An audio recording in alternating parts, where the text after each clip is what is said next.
And in this direction there's fucking shitloads of the bastards. Oh god, okay. Hi-ho, Bigglesworth! Hello and welcome to Hi-ho Bigglesworth. My name's Timothy Babblehump and this is The Witness. So we're currently working on the obelisk that's just behind them trees there. And there's a solution in this garden that I need to get somehow. I might have to get a different angle. And also around here there's a straight line. A straight line that goes straight up. So I need to solve them two. That's what I'm aiming for. I can't remember the exact pattern, but by the gate there is the end point. You see the path, the white blocks, tiles, whatever they are. That's the end point by the gate. And the start point must be the circle. There is a circle. If I just line it up, you see the circle straight in the middle of the screen now? Yeah, that must be the start point, but there's rocks in the way. So I may have to get it from a different angle. Somewhere over here, possibly. But no, now I can't see it. Wait, no, because now there's nothing blocking the path. Okay. I may be able to get it from a different angle. Maybe like inside the garden or something. And okay, I found the straight line. I just need to go around here. If I go around, okay, there we go. There's the straight line one. Yeah, I just saw that circle when I turned around then, and then I solved it. So if I get a different angle for that one, maybe I'll be able to solve it. I'll head back to the obelisk.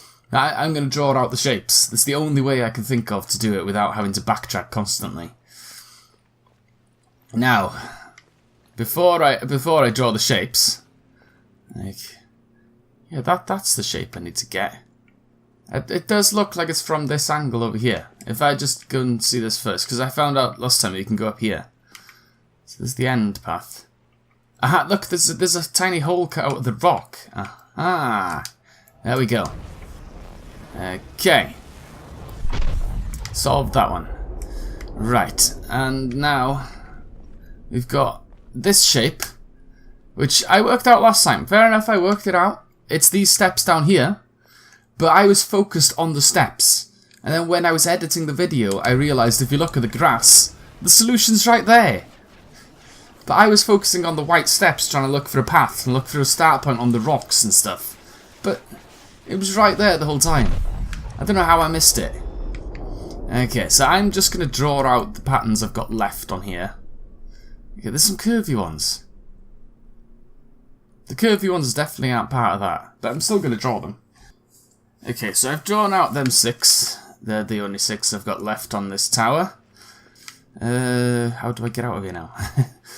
Yeah, last time I found a path that went down the steps, but then it got blocked.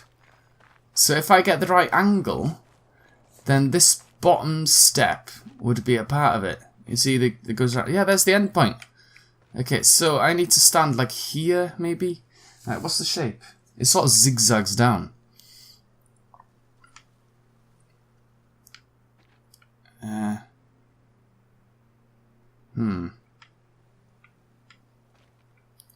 I can line that up. Okay, but then the rock gets in the way. You see that rock there? I'm going to have to go to quite a bit closer. There we go. Does this work now? No, because I can't see the circle. Okay. There we go. Okay, down here. And then round. Around again. Okay, we're avoiding the rock this time. Yes, it's doing it. Yes. Okay, I've solved this one. That's 1 down, 5 to go.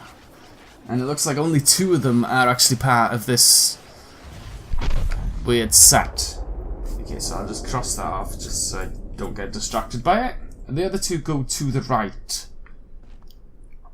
Okay. The first one's quite a big loop. Yeah, let's look for the end points. There's one here. And that would be... Okay. Oh, I can actually line it up from here, can I? Yeah. Okay, that leaf could pose a problem. There we go. Okay. Where am I going? Okay, there we go. Yeah, that wasn't too difficult at all. Okay, just cross that off. Okay, the last one has a big, massive straight line to end it. Alright, let's have a look for the end point of this one. Here it is, okay.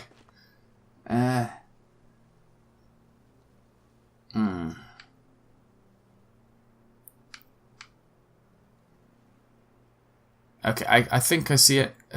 There we go. That should be lined up. Yes, okay, I think that's the solution to this one.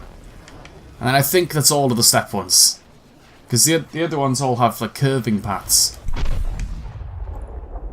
There we go, so they're curving paths. Something to do with the monastery, obviously. Alright, well, there's a bunch of plants and stuff around here. I need to keep an eye out as well. I'm sure there's a audio log around here. Okay, I see lines. Okay. I can't go back far enough. If I open these shutters... yes, open the shutters. And then I should be able to do it. Ooh. Okay. I don't know why I'm looking at these things. I'll be able to work them out. It's pretty obvious, these big yellow things. What I did not realise... There's a couple of... weird shapes. I don't know. Okay. Oh. Oh, fuck this. Okay, so... I'm going to have to start solving one and then close the shutters. I have to start solving one while the shutters are closing. Oh, fuck that. Okay, let's just open the shutters. You see, this tree... I didn't realise at the time, the first time I was in the monastery, but whichever way you solve it, the line that is uncovered is where the shutters are open. So if I solve it from this angle, it should open the shutters over there.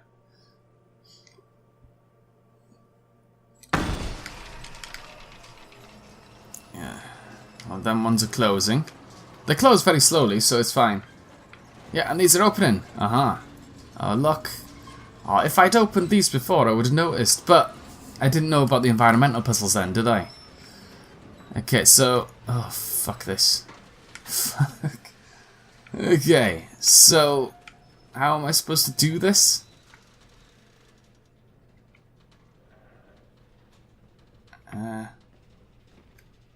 I don't know. How am I supposed to line that up?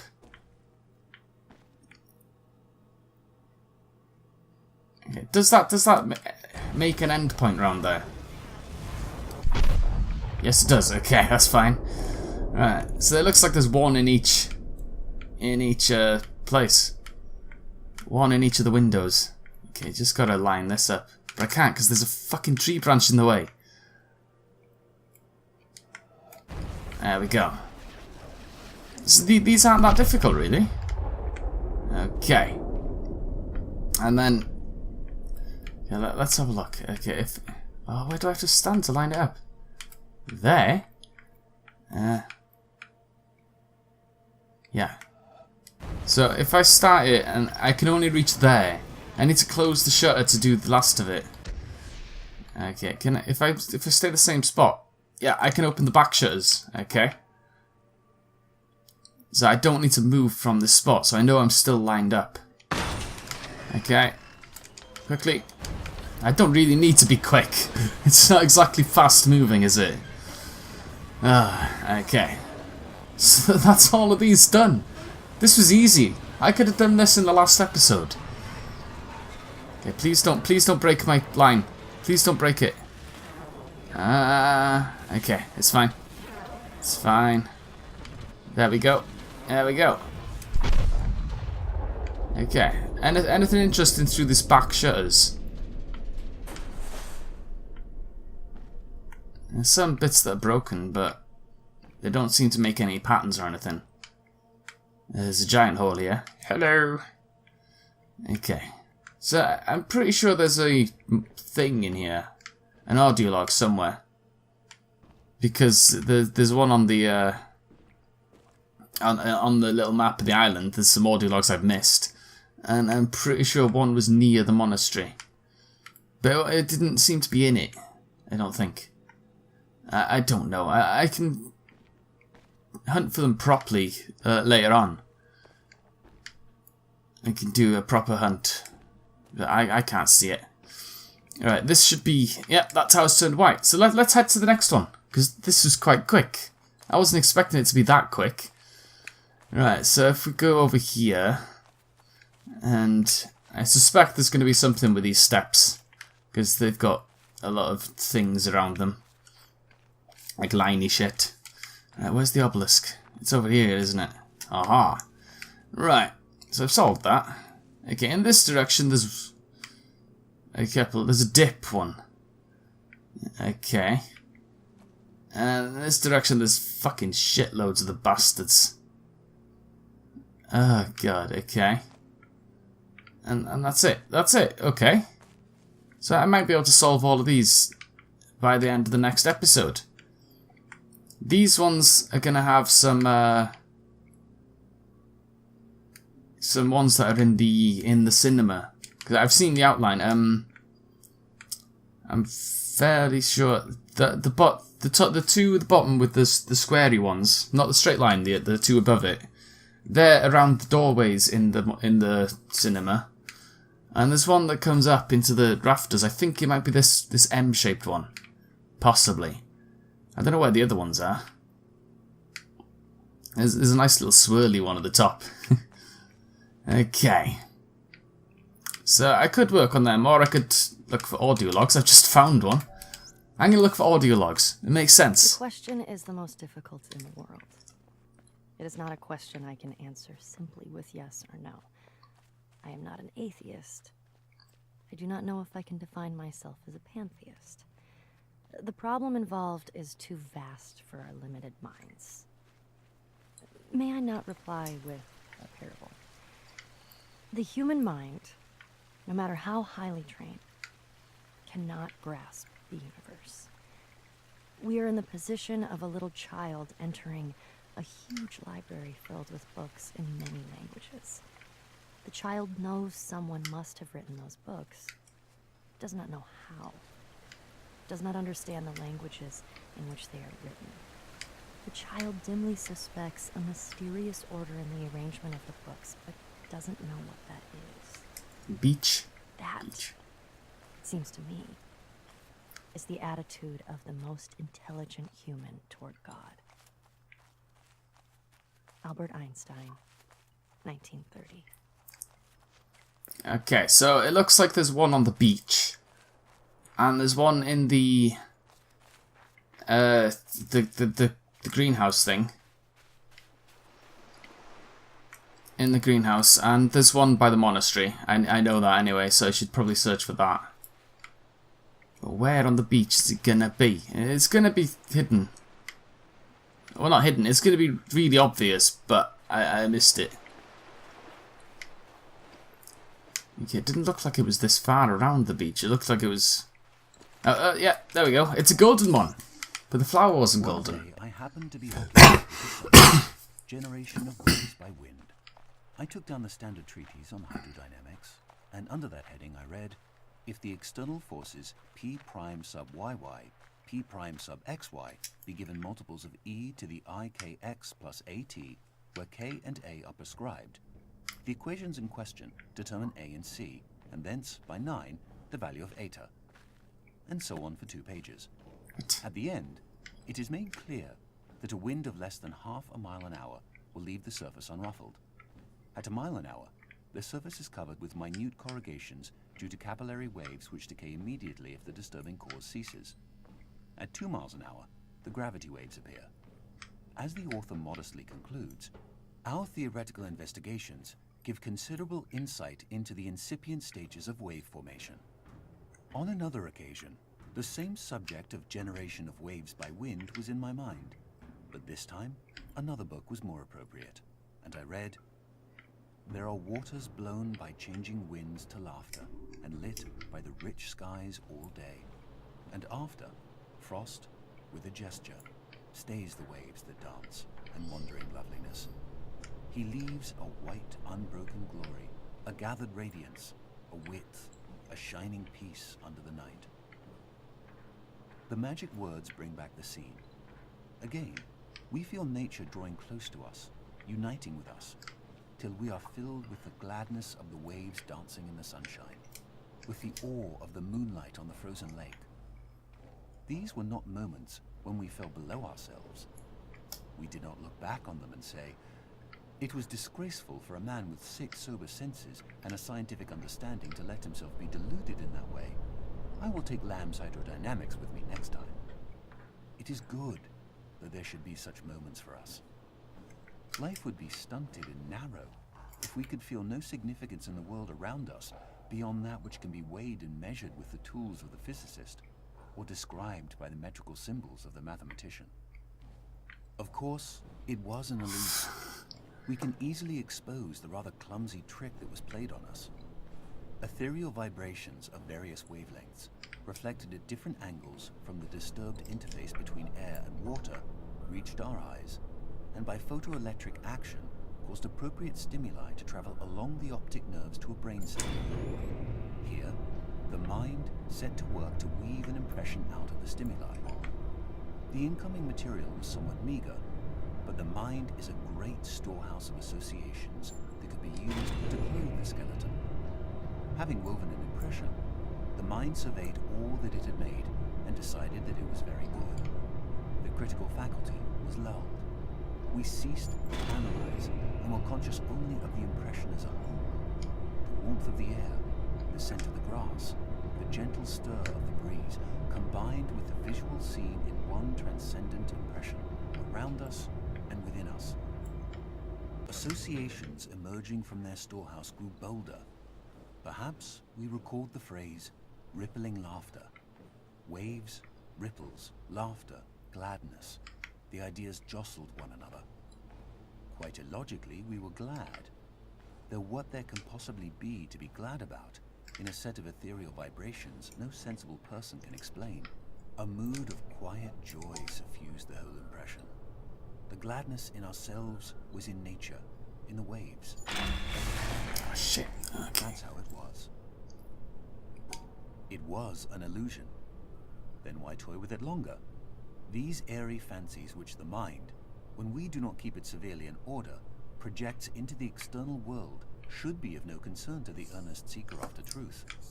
Get back to the solid substance of things, to the material of the water moving under the pressure of the wind and the force of gravitation, in obedience to the laws of hydrodynamics. But the solid substance of things is another illusion. It too is a fancy projected by the mind into the external world. We have chased the solid substance from the continuous liquid to the atom, from the atom to the electron, and there we have lost it. But at least it will be said, we have reached something real at the end of the chase, the protons and electrons. Or, if the new quantum theory condemns these images as too concrete and leaves us with no coherent images at all, at least we have symbolic coordinates and momenta and Hamiltonian functions, devoting themselves with single-minded purpose to ensuring that QP minus PQ shall be equal to IH over 2 pi.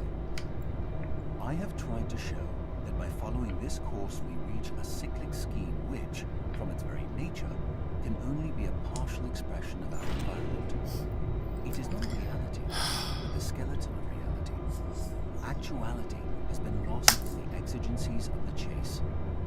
Having first rejected the mind as a worker of illusion, we have, in the end, to return to the mind and say, here are worlds well and truly built on a basis more secure than your fanciful illusions. But there is nothing to make any one of them an actual world. Please choose one and weave your fanciful images into it. That alone can make it actual. We have torn away the mental fancies to get to the reality beneath, only to find that the reality of that which is beneath is bound up with its potentiality of awakening these fancies. It is because the mind, the weaver of illusion, is also the only guarantor of reality, that reality is always to be sought at the base of illusion. Illusion is to reality as the smoke to the fire.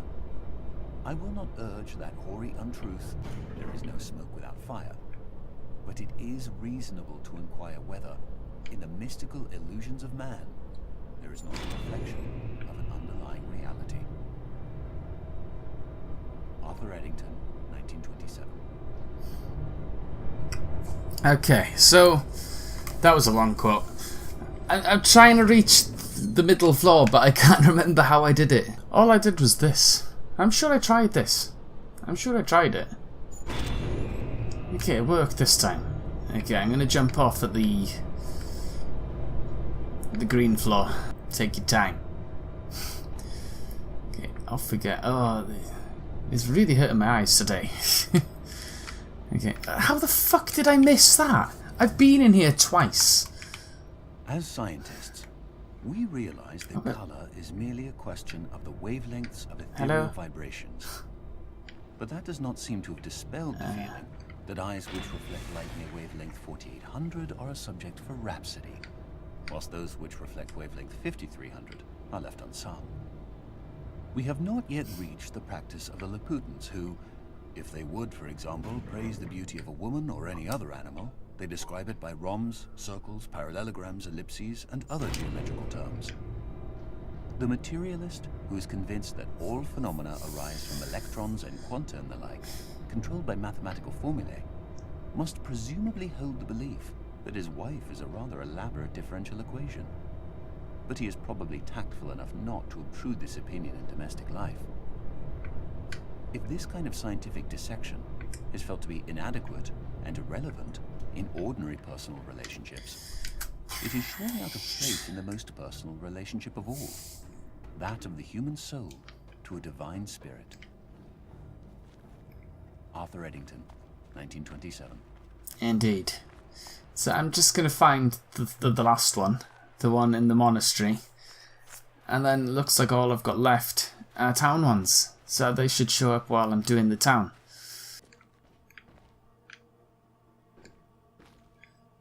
I have no idea. I've searched the whole monastery and I cannot find it. Okay, so it's definitely by the monastery. Okay, so there's only 3 audio recordings left to find. There's 2 in the town and there's the monastery one, which may turn up at some point. Possibly. So next time I'm going to start on the town obelisk and find the stuff. Hopefully I can find them easily. Probably not. So I've been Timothy Babblehump, this has been The Witness. Thanks for watching, goodbye.